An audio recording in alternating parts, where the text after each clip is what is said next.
بسم اللہ الرحمن الرحیم۔ السلام علیکم ورحمۃ اللہ وبرکاتہ۔ ڈیلی اسلامی واقعہ میں خوش آمدید۔ آج آپ کو ایک بہت ہی دلچسپ واقعہ سنانے جا رہا ہوں۔ ایک رات میں مسجد کی تعمیر کا دلچسپ واقعہ۔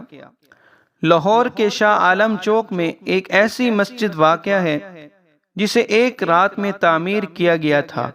اس مسجد کے اتنے قلیل وقت میں تعمیر کی وجہ اور واقعہ بھی انتہائی دلچسپ اور ایمان افروز ہے۔ تاریخ بتاتی ہے کہ انگریزوں کے دور میں اس مقام سے ایک مسافر کا گزر ہوا اور اس نے یہاں نماز ادا کی، جبکہ یہ علاقہ اس وقت ہندوؤں کی اکثریت کا حامل تھا۔ ہندوؤں کو یہ برداشت نہ ہوا اور یہ معاملہ ہندوؤں کی ضد اور انا پر آ گیا۔ انہوں نے ہنگامہ آرائی شروع کر دی۔ مقامی مسلمانوں کے ساتھ جھگڑا طول پکڑا تو معاملہ عدالت تک جا پہنچا اور معاملہ کچھ کا کچھ ہو گیا۔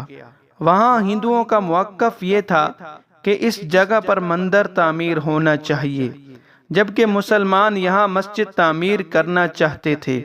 اس موقع پر مسلمانوں کے وکیل نے انہیں تجویز دی کہ اگر وہ یہاں صبح فجر سے پہلے مسجد تعمیر کر لیتے ہیں تو کیس کا فیصلہ مسلمانوں کے حق میں ہو جائے گا۔ مسلمانوں کی جانب سے اس کیس کی پیروی قائد اعظم محمد علی جناح رحمۃ اللہ علیہ کر رہے تھے۔ یہ سننا تھا کہ مسلمانوں نے گاما پہلوان کی قیادت میں راتوں رات مسجد تعمیر کرنے کا فیصلہ کیا، اور جس مسلمان کے پاس جو سامان تھا اس نے وہ مسجد کی تعمیر کے لیے وقف کر دیا، یہاں تک کہ خواتین رات پر اپنے سروں پر پانی رکھ کر لاتی رہیں تاکہ مسجد کی تعمیر ممکن ہو سکے۔ دوسری جانب مسجد کی تعمیر مکمل ہونے کے بعد عدالت نے بھی مسلمانوں کے حق میں فیصلہ سنا دیا۔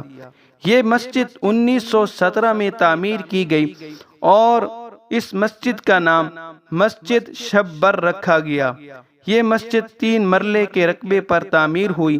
علامہ اقبال کو جب تیسرے روز اس مسجد کی تعمیر کا پتہ چلا تو آپ یہاں تشریف لائے اور بہت خوش ہوئے، اور یہی وہ موقع تھا جب انہوں نے یہ مشہور شعر کہا: مسجد تو بنا دی شبر میں ایمان کی حرارت والوں نے، مسجد تو بنا دی شبر میں ایمان کی حرارت والوں نے، من اپنا پرانا پاپی تھا برسوں میں نمازی بن نہ سکا۔